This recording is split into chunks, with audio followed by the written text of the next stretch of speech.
My daughter texted me, "You are not invited to the housewarming party. My husband doesn't want you there." This was after I fully paid for their house. What happened next was rather unbelievable. I made sure they regretted everything they did. Let me tell you how everything unfolded.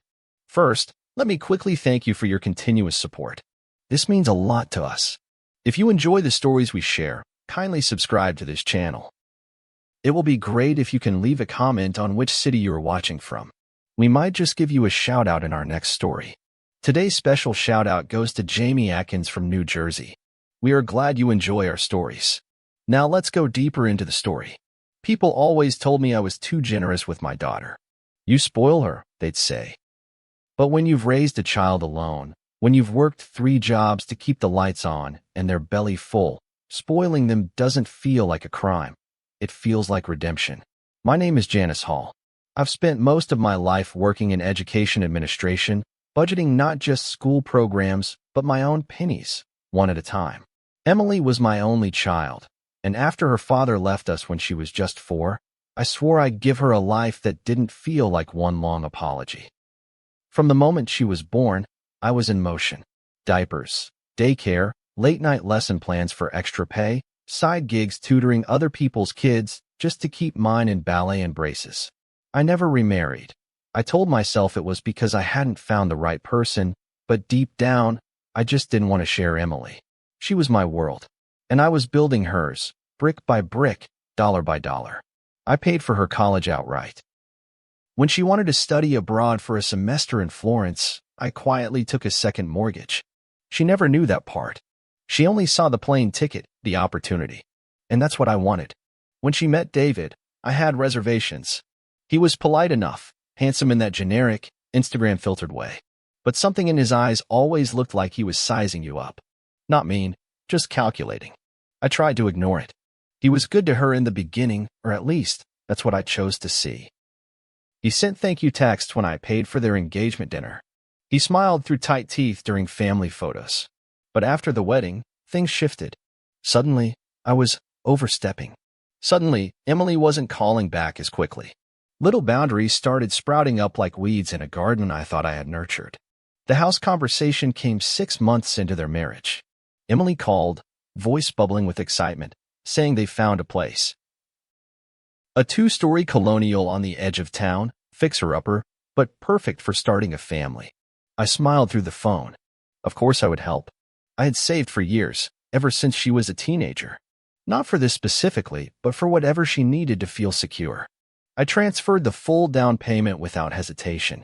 And when she told me the mortgage was too high, I paid that too. I didn't want her to struggle like I had. I insisted we go through my lawyer to handle the paperwork.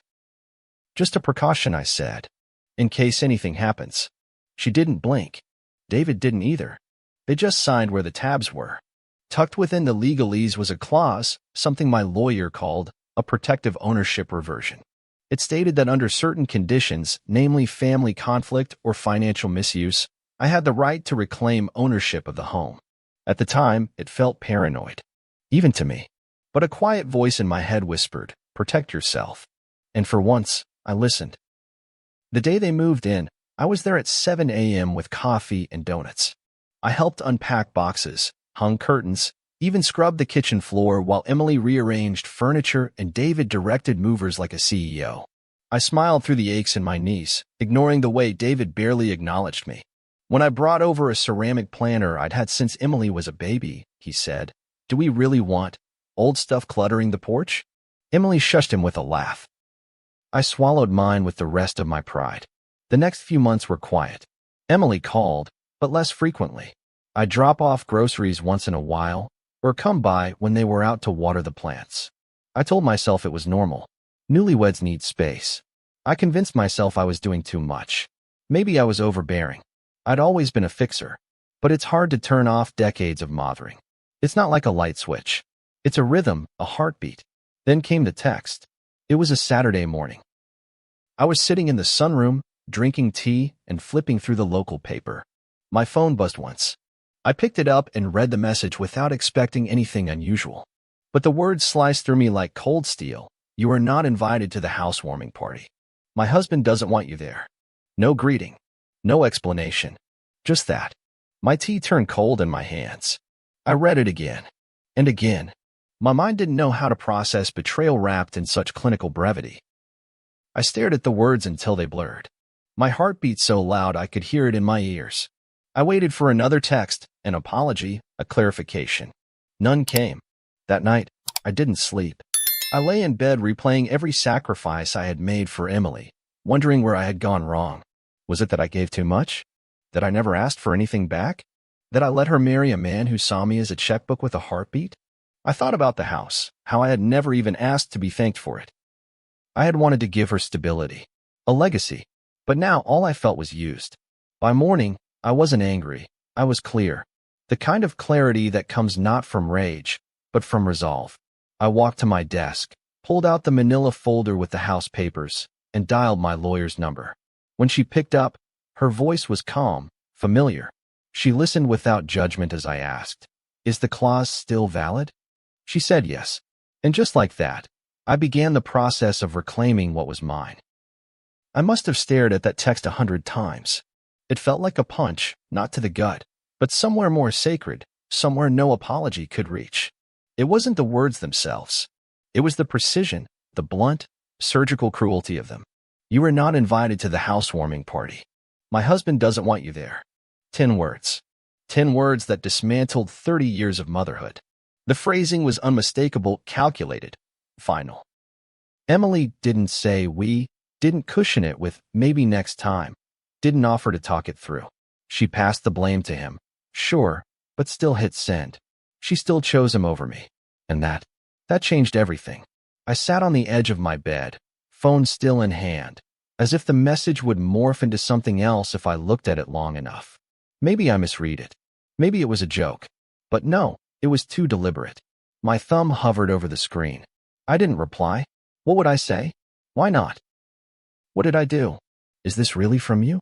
No. If she wanted to explain, she would have. The silence that followed told me everything I needed to know. I wasn't just excluded from a party, I was being phased out of her life. Strategically, quietly, with David at the helm and Emily holding the door. The worst part wasn't even the message itself. It was the memories that rushed in like a tide. I thought about the baby shower I threw her, how I handmade every decoration. I thought about the countless dinners she didn't invite me to once she got married. The birthdays celebrated, just the two of us. And I remembered the first time David rolled his eyes at me across the table, how Emily laughed it off like it was nothing. Like I was nothing. I had buried these moments, convinced myself they weren't worth making a fuss over. But now, stacked together, they told a different story. One where I was the unwanted extra, the family she outgrew. I didn't cry that day. I wish I could say I did, but I was too stunned. Numbness took its place. I spent the next few hours in a fog, moving through my house like a visitor in my own life. I tried washing dishes, folding laundry, anything to reclaim a sense of normalcy. But everything felt off. Every surface I touched reminded me of Emily. Every photo on the wall felt like a lie. I looked at her graduation picture, cap crooked, smile wide, and I wondered where that girl had gone. I wondered what David had said about me behind closed doors to make her think this was okay. That evening, I poured myself a glass of wine, something I rarely did. I sat in the dining room and let the silence envelop me. My thoughts grew louder in its absence.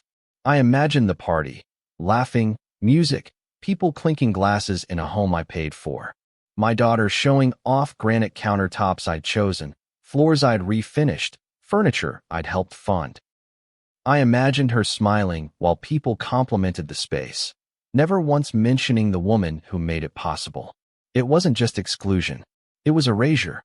And in that silence, something shifted. I remembered the clause, the one I had insisted on with a knot in my gut, and a lawyer who raised one brow but said nothing. "Are you sure you want to include that?" she had asked. "It's a bit unorthodox." I was. I told her I had my reasons. Back then, I thought I was just being protective. I didn't think I'd ever use it. But that night, sitting in my own dining room like a ghost, I realized it wasn't just a clause. It was a lifeline, a way to remind them, and myself, of who built that house, of who had always been there. I pulled out the documents from my filing cabinet. The envelope was thick, crisp, untouched since the day I signed it. My hands didn't shake as I opened it. I read every page slowly, highlighting the key section, the one that gave me authority to revert ownership due to moral breach and familial disassociation. Legal jargon, but powerful. I had a copy of the deed, the terms, everything. My lawyer had ensured it. I didn't need to consult anyone. It was already in motion the moment Emily sent that text. The next morning, I called Sharon, my lawyer and, at this point, one of the few people I still trusted. Activated. I told her, I'm done. There was a pause on the line. She didn't ask why. She didn't need to. She had known me for years. She'd seen me raise Emily alone, sit through hospital visits with her, drive across counties to get her to scholarship interviews. She knew what this decision cost me. And still, she simply said, okay, I'll file the paperwork today. By noon, it was official. The clause had been triggered. Ownership of the house was legally reverted back to me. A locksmith met me that afternoon. I didn't pack up their things. I didn't touch their personal items. I simply changed the locks and left a legal notice taped to the door, explaining the terms. No malice. No drama. Just finality. Emily called later that night. 5 missed calls. Then a voicemail. Her voice was panicked, breathless. Mom, what are you doing? Please don't do this. We can talk. I didn't mean what I said. David didn't. He was just upset. Please call me back. I didn't. I lay in bed listening to that message on loop, not because I was considering calling her, but because I wanted to memorize the moment she realized what she'd lost. Not the house. Me. The next day, she came to the house, pounded on the door, cried, begged, but I stayed inside. She had made her choice. I had made mine. And for the first time in years, I felt the weight start to lift. The morning after I changed the locks, I woke to silence.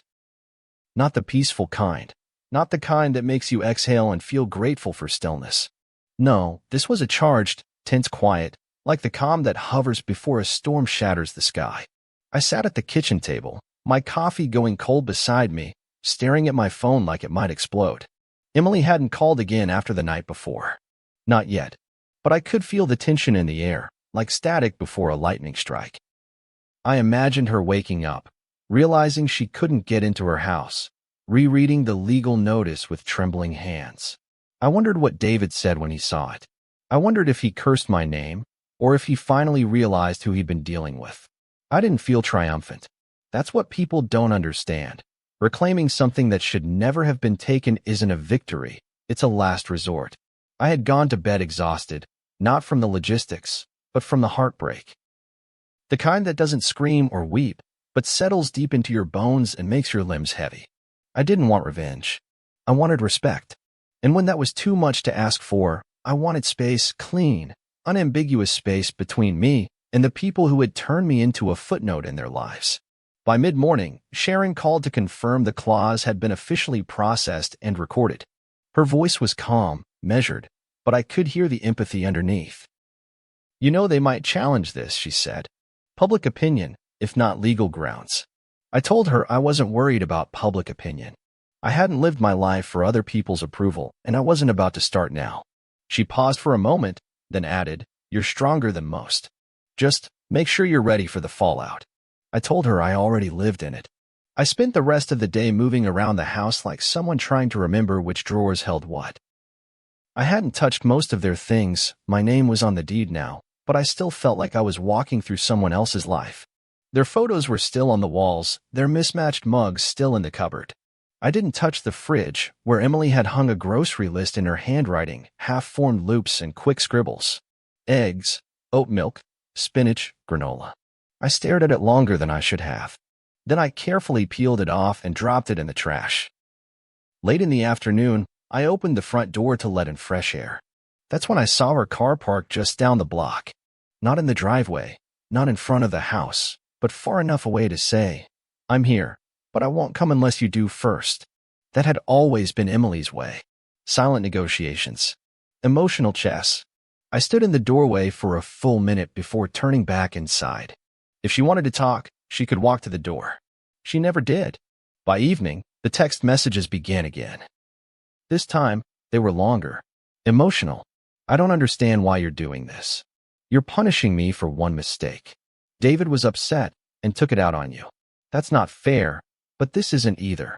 I read each one with a strange detachment, like they were addressed to someone else. She wanted to talk now. She wanted to clarify, to make things right. But only after her security had been taken, only after the locks were changed and the house, her house, as she called it, was gone. The irony wasn't lost on me. They had called me overbearing, too involved, always inserting herself. But the second I stepped back, no, the second I enforced my boundary, I became cruel, spiteful, unforgiving. I was the villain in a story they had been writing behind my back for months, maybe years. And now that I had rewritten the ending, they were crying foul. I didn't respond to the texts. I needed space, not apologies born of desperation. I needed time to reclaim not just the house, but the parts of myself I had whittled down for their comfort.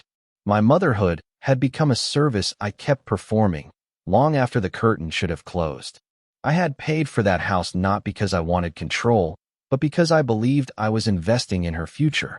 I believed she'd want me in it. But that was the lie. The truth was, I had been funding my own replacement. That night, I walked from room to room, making small but deliberate changes.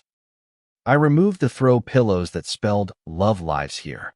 I boxed up their framed wedding photo on the mantel. I peeled off the Home Sweet Home decal from the wall above the kitchen sink. It came off in thin, jagged strips, resistant, like it didn't want to let go. But I kept pulling, one letter at a time, until all that remained was bare, quiet wall. I found an old album of mine in the back closet. Photos of Emily as a baby, drawings she made in second grade, a crayon card that read, "You're the best mom ever," in crooked handwriting. I sat on the floor and flipped through it, page by page. My throat tightened. It wasn't that she didn't love me anymore. It was that she didn't know how to love me as a whole person, only as a provider, a fixer, someone to smooth out life's wrinkles until she and David didn't need me anymore. And once they didn't need me, they discarded me. They never expected I'd need anything in return. So I sat there, in the home I reclaimed not out of vengeance, but out of clarity, and I made a decision. This wasn't just about property. This was about identity. About a mother who gave everything and finally realized she had nothing left to give. No more begging for access to my daughter's life. No more invitations I'd have to earn. No more pretending I was welcome where I clearly wasn't.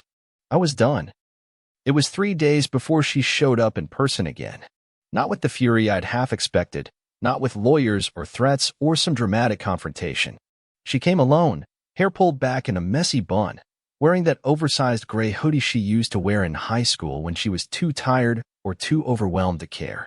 The irony didn't escape me that even in adulthood, when her world fell apart, she came wrapped in the same old armor. I saw her through the front window first, just standing there on the porch, hands stuffed in her sleeves like a child asking for mercy. I didn't move right away. I just watched. She knocked, lightly, uncertain. A tentative rhythm, the kind of knock that says, "Please don't be angry." I opened the door, not because I had softened, but because I needed to see her face, to know if she even recognized the gravity of what she'd done. Her eyes were swollen, red, no makeup. Her voice cracked before she said a word. "Mom, can we talk?" I stepped aside, didn't say yes, didn't say no, just let her in. She stood just inside the doorway, glancing around like everything was unfamiliar, as if the house had changed without her. Or maybe it was her who had changed, and now, the walls she once called home were just too honest. She followed me into the living room, where I sat on the edge of the couch, hands clasped. She didn't sit at first. She stood across from me, shifting from foot to foot like her body couldn't find rest. "I didn't mean for it to get this bad," she started. Her voice was quiet, but the words were rehearsed. "David was angry. We were stressed. The party was already a lot, and he felt like you were." She hesitated. "He felt like you were trying to control things again. And instead of talking to you, he just sent the message." I nodded slowly, not in agreement, in acknowledgement. I waited, watching her scramble to rebuild the bridge she'd helped burn. "I didn't even see it before he sent it," she added, more urgently now. "I wouldn't have let him word it like that. I would have, Mom. I didn't know it would hurt you like this." I looked at her, dead in the eyes. "You didn't know it would hurt me?" She flinched. I didn't mean. Of course I knew it would sting, but I didn't think I'd react. I cut in. Didn't think I'd finally stop pretending I was okay being used? Her mouth opened, then closed. She looked down. You always do so much, she said. You just jump in. You take over. And David feels like it's not really our life sometimes. Like you're still in the middle of it all. I let out a dry laugh. You mean I pay for everything, but I'm supposed to stay invisible? No, she said quickly, stepping closer. That's not what I meant. He wanted to do things his way. He wanted to feel like a man, like he had control, and I didn't know how to balance it. You had no problem letting me pay for the house, I said sharply. No problem signing the paperwork. No problem shopping with my money, furnishing rooms I'd never be invited to. But suddenly I'm too involved. She sat then, slowly, on the edge of the coffee table like her legs couldn't hold her up anymore. I made a mistake, she whispered. I should have stood up to him. I should have told him no. You shouldn't have let him speak for us, I said. There is no marriage strong enough to justify betraying your mother like that. Not when your mother built the foundation you're standing on.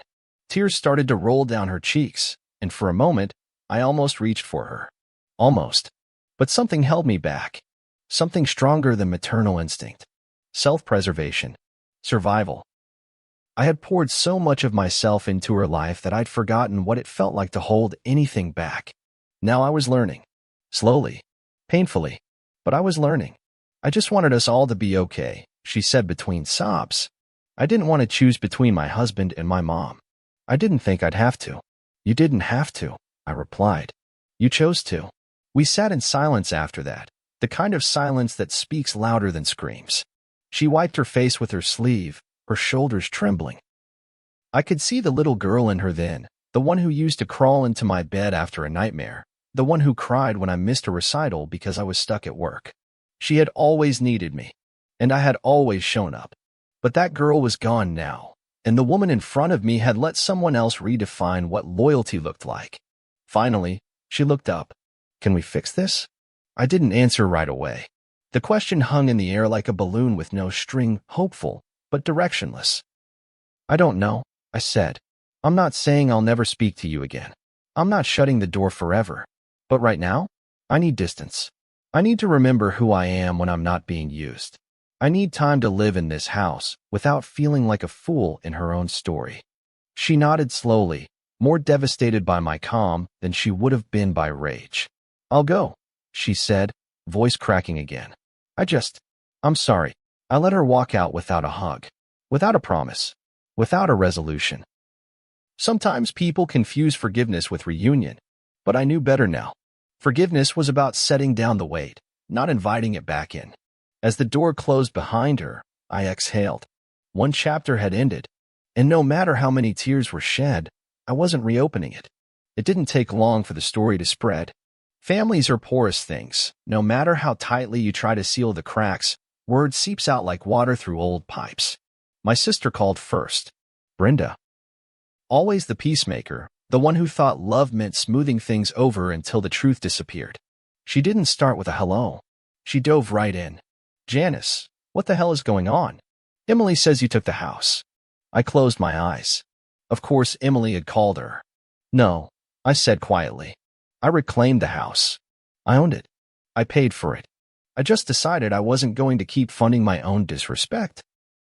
Brenda sighed, one of those long, performative exhales that meant you're making things harder than they have to be. You didn't have to go this far. She told me I wasn't invited to the housewarming because her husband didn't want me there. Silence. Then, still, she's your daughter. I know exactly who she is, I said, my voice calm. I just don't like what she's become. That ended the call. Not with a fight. Just a soft click, the kind that meant we'll revisit this later, even though we both knew we wouldn't. A few days later, my niece tagged me in an Instagram post, accidentally, I assume. I clicked out of instinct, and there it was. A photo of Emily and David standing in front of a different house, smaller, less polished, clearly temporary. The caption read, "Sometimes family isn't who raises you, it's who respects you." Hundreds of likes. Dozens of comments, most of them some version of "so proud of you for setting boundaries." and toxic people don't belong in your new chapter. I didn't cry. I didn't even feel the usual rush of hot anger. I felt cold, distant, like I was watching a stranger imitate my daughter. I stared at her face in the photo, smiling, makeup perfect, arms wrapped around the man who had slowly, quietly pushed me out of her life. That post wasn't a cry for help. It was a performance. A way to control the narrative. To frame herself as the victim. And me? I was the villain. The overbearing mother who couldn't let go. Let go? I thought. I'd been holding on for her entire life. Holding the weight, the bills, the dreams. I'd held on through tantrums, through breakups, through every self-inflicted mess she begged me to clean. Letting go was the first honest thing I'd done. The backlash wasn't just online. I started getting cold shoulders at church. Mrs. Devlin from choir walked past me without a word. One of the mothers I used to babysit for asked, "Is it true you kicked your daughter out of her own house?" And behind every question, behind every stare, was the same quiet accusation. You're not supposed to do that. Mothers are supposed to forgive. Always. But what no one saw was the years of slow erosion. The birthdays skipped without notice. The holidays where I cooked for two but ate alone. The way David would subtly undermine me in conversation. "Oh, Emily told me you were always a bit overbearing," said with a smirk that dared me to argue. I had swallowed so much for the sake of peace that I no longer recognized the taste of my own dignity. And Emily had let it happen, again and again, until one day, she stopped calling me mom and started calling me her. As in, she's just too much sometimes, or her opinion doesn't count here. And each time she did, I said nothing. Because silence is what mothers are taught to offer in exchange for proximity. But silence had made me invisible. So no, I didn't kick her out. I simply stopped pretending that being a mother meant being a doormat. It wasn't all bad, though. There were a few quiet allies. My neighbor, Mrs. Grant, brought over muffins and said, "Good for you, Janice." Sometimes drawing a line is the only way they learn. And my friend Carla from work emailed, "My son hasn't spoken to me in 3 years. I wish I'd done what you did when I had the chance." Even in solidarity, though, I felt alone. This kind of pain doesn't invite celebration. There's no joy in choosing yourself when it means closing the door on your child. Just necessity. Just survival. One evening, I stood in what used to be Emily's bedroom. The bed was stripped bare, the closet empty except for a broken hanger. I don't know why I went in there. Maybe to remind myself of the full arc. How once I had sat on that very bed reading Goodnight Moon to a toddler who couldn't fall asleep without hearing my voice. How the same room now echoed with nothing but dust and memory. I stood there a long time, just breathing, letting it all wash over me. I wasn't grieving the house or the lost connection. I was grieving the illusion that if I just loved hard enough, they'd never leave. Love doesn't guarantee loyalty. That's the hard truth. And loyalty isn't owed where love is weaponized. Later that night, I received one final message from Emily. No apology this time. No tears. Just, "I hope you're happy. You've ruined everything." And I finally responded, "No, Emily, you ruined everything when you stopped seeing me as a person. I'm not your villain. I'm just finally choosing peace over proximity." I hit send and blocked her number. Not out of anger. Out of clarity. Out of the need to breathe. And for the first time in decades, the air around me felt clean. It's strange, the way peace arrives not like fireworks or fanfare, but like a slow sunrise through fog. It doesn't announce itself. It just begins to feel less heavy to wake up in the morning. It becomes a little easier to exhale. It took weeks, maybe months, but eventually the sharp edges of everything softened. The anger dulled. The ache muted. What remained was something quieter, something sturdier, resolve. My house, once a monument to sacrifice and betrayal, began to feel like mine again. Room by room, I reclaimed it, not just legally, but spiritually. I painted the walls. I bought a new couch in a deep navy blue, the kind I'd always wanted but never bought because it clashed with Emily's aesthetic. I filled the space with books, with soft rugs and thrifted lamps, with the smell of lemon candles. For the first time in decades, my home reflected me. Not what she wanted. Not what he dictated. Me. People still talk, of course. Whispers have long tails in small towns. Some say I was cruel. Others say I was brave. Most just say they don't understand. And that's fine. I'm not interested in being understood by those who think motherhood is a lifetime sentence of martyrdom. I lived that role for far too long. Always bending, always breaking, always apologizing just to keep a seat at the table. But here's the truth they don't want to hear. Love doesn't mean forfeiting self-respect. It doesn't mean enduring unkindness under the banner of family. And boundaries? Boundaries are not cruelty. They are clarity. I started going to the park again in the mornings. I bring a thermos of coffee and sit by the lake with my journal. Sometimes, I write letters I'll never send. To Emily. To my younger self. To the version of me that thought love had to hurt to be real. I write not to forgive her, necessarily, but to remind myself that forgiveness isn't about letting someone back in. It's about letting the bitterness out. She still hasn't tried to contact me since that last message. And I haven't reached out either. I deleted her number. I removed her photo from my bedside table. Not out of spite, but out of necessity. Every reminder felt like reopening a wound that was just beginning to scab over. One Saturday afternoon, while I was weeding the garden, Brenda pulled up in her silver Honda. She stood awkwardly at the edge of the driveway, hands on hips, like she wasn't sure if she was welcome. I wiped my hands on a rag and nodded for her to come closer. She didn't say much at first, just looked at the house, at the freshly planted roses, at the wind chimes on the porch. "It looks nice," she finally said. "Thanks," I replied. She hesitated. "I talked to Emily last week." I didn't respond. Just pulled another weed. "She's still upset." "I imagine she is," I said. "She thinks you hate her." I stood up then, slowly. Looked Brenda square in the eye. "I don't hate her. I love her. But I won't be manipulated by her again. That's not love. That's survival." Brenda nodded, slowly. "You really done?" I looked at the garden, at the new life growing from fresh soil. I'm done enabling her. If she wants to grow into someone better, I'm open to knowing that version of her. But until then, I'm done. Brenda didn't push further. Just nodded and got back in her car. She understood more than she let on. Maybe she had her own regrets, her own silences that had cost her peace. As the seasons changed, so did I. I started saying yes to things I used to ignore: book clubs, yoga, weekend trips with Carla and her sister. I started saying no to guilt, no to last-minute emotional demands, no to being the villain in someone else's story just because I finally prioritized myself. I didn't feel like a bad mother anymore. I felt like a woman who had finally come home to herself. Sometimes, at night, I still wonder what Emily is doing. I wonder if she ever looks at the house she lost and realizes it wasn't just a property, it was a relationship, a trust, a foundation that took decades to build and only 10 words to shatter. I wonder if she'll ever understand that the text wasn't just rude, it was a declaration, a clear sign that I had become expendable in her new life. And if she regrets it, she hasn't said. Maybe she will one day. Or maybe she's convinced herself I was always the problem.